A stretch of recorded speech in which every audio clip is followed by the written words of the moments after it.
controversies over the Bible translation. What do you think would take to make a faithful Bible translation?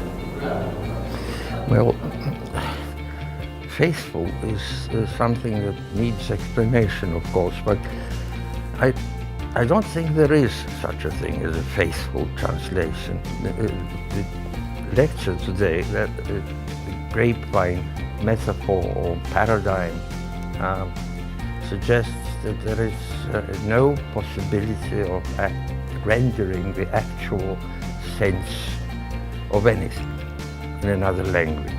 Moreover, there's very small likelihood of conveying any message within one language from one person to another, and then to the next one, and to the next one, and to the next one. It all gets distorted on the way, in one way or another. So faithfulness in this context is a very, very relative concept. It always needs specifying relative to what sort of criteria have to be considered. Well, as faithful as the original, of course.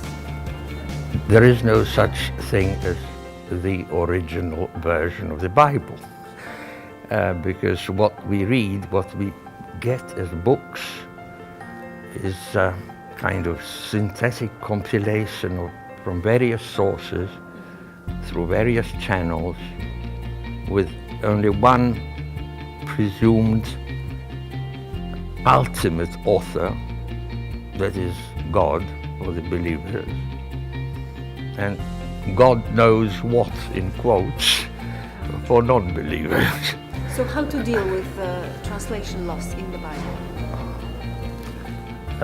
This partly explains why there are so many different versions and translations, because they are desperate attempts to reconstruct this original thought, whatever it was.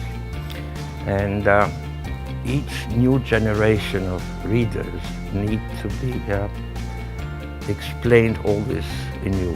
We have to produce new versions in such a way that they would be more accessible to the successive generations of readers. And during this conference, we also talk about language evolution. Do you think there is a possibility of the opposite situation, of the language involution? That has been my sort of hobby horse for some months already, or if not years. I do think indeed that all those evolutionists, or people who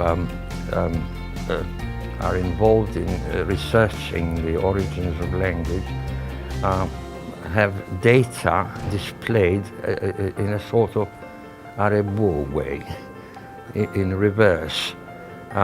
They're seeking to find something which cannot be found, the actual origins of the language, for which there's no data. It's all a matter of inferences and hypotheses.